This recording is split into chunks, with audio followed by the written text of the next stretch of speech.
Hi friends, നമ്മൾ ഇന്ന് പഠിക്കാൻ പോകുന്നത് വിഗ്നെറ്റ് എഫക്റ്റിനെ കുറിച്ചാണ്. വിഗ്നെറ്റ് എഫക്റ്റ് പറഞ്ഞാൽ ഒരു ഇമേജിന്, ഒരു വീഡിയോനെ സെൻട്രിക്ക് ഫോക്കസ് ചെയ്യും. 4 സൈഡിൽ നിന്ന് ഒരു ഡാർക്ക്നെസ് അല്ലെങ്കിൽ ഒരു ബ്രൈറ്റ്നെസ് വരുത്തിയിട്ട് സെൻട്രിക്ക് ഫോക്കസ് ചെയ്യും. ഞാൻ ഇവിടെ ജസ്റ്റ് ഒരു വീഡിയോ അടുത്ത സെക്കൻഡ് വീഡിയോ നമുക്ക് ഈ 2 വീഡിയോയ്ക്കും വിഗ്നെറ്റ് എഫക്റ്റ് ആഡ് ചെയ്യുന്നുണ്ടെങ്കിൽ ഏതൊക്കെ വീഡിയോ ആണ് എഫക്റ്റ് ആഡ് ചെയ്യേണ്ടത് അതിലേക്ക് ജസ്റ്റ് ഇത് സെലക്ട് ചെയ്യുക. അതായത് ആ ക്ലിപ്പ് മൊത്തം സെലക്ട് ചെയ്യുക. അതിനുശേഷം ഇവിടെ എഫക്ട്സ് കൊണ്ടുള്ള ഓപ്ഷൻ ആണ്, അത് ജസ്റ്റ് സെലക്ട് ചെയ്യുക. അതിനുശേഷം ലുമെട്രി കളർ കൊണ്ടുള്ള ഓപ്ഷൻ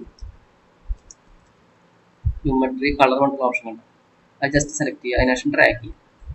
അതിനുശേഷം ഞാൻ ഫസ്റ്റ് വീഡിയോ മാത്രം സെലക്ട് ചെയ്യും. അതിനുശേഷം അതിൻ്റെ എഫക്റ്റ് കൺട്രോൾ കൊണ്ടുള്ള ഓപ്ഷൻ കാണാം. എഫക്റ്റ് കൺട്രോൾ കൊണ്ടുള്ള ഓപ്ഷനിൽ ലുമെട്രി കളർ കൊണ്ടുള്ള ഓപ്ഷൻ കാണാം. അതിൽ വിഗ്നെറ്റ് കൊണ്ടുള്ള ഓപ്ഷൻ കാണാം. വിഗ്നെറ്റ് കൊണ്ടുള്ള ഓപ്ഷനിൽ ജസ്റ്റ് ഈ ഒരു ആഡ് നോക്കുക. അപ്പോൾ അടിക്കും. അതിൽ എമൗണ്ട് കൊണ്ടുള്ള ഓപ്ഷൻ കാണാം. അപ്പോൾ എമൗണ്ടിൽ നമ്മൾ പോസിറ്റീവ് വാല്യൂ കൊടുക്കാൻ കഴിയും. പോസിറ്റീവ് വാല്യൂ കൊടുക്കുമ്പോൾ ഒരു വൈറ്റ്നസ് ആണ് ആ വീഡിയോക്ക് വരുന്നത്. അപ്പോൾ നമുക്ക് മാറ്റം കാണാൻ പറ്റും. മാക്സിമം 5 വരെ കൊടുക്കാൻ. നെഗറ്റീവ് വാല്യൂ കൊടുക്കുകയായിരിക്കും. നെഗറ്റീവ് മാക്സിമം -5 വരെ. അപ്പോൾ നെഗറ്റീവ് കൊടുത്തപ്പോൾ 4 കോർണറിൻ്റെ ഒരു ഡാർക്ക്നെസ് ഉണ്ട്. അങ്ങനെയാണ് വിഗ്നെറ്റ് എഫക്റ്റ് കൊടുക്കാൻ. എനിക്ക് അടുത്ത വീഡിയോക്ക് വിഗ്നെറ്റ് എഫക്റ്റ് മാറ്റണമെങ്കിൽ ഇപ്പോൾ ഈ വീഡിയോയിലാണ് മാറ്റം വന്നത്. നമ്മൾ ജസ്റ്റ് പ്ലേ ചെയ്ത് സെക്കൻഡ് വീഡിയോയിൽ മാറ്റം വരുത്തിയിട്ടില്ല. അപ്പോൾ അതിൽ മാറ്റം കാണുന്നില്ല. സെക്കൻഡ് വീഡിയോയിൽ മാറ്റം വരുത്തണമെങ്കിൽ വീണ്ടും ആ വീഡിയോ സെക്കൻഡ് ഗ്രൂപ്പ് സെലക്ട് ചെയ്യുക.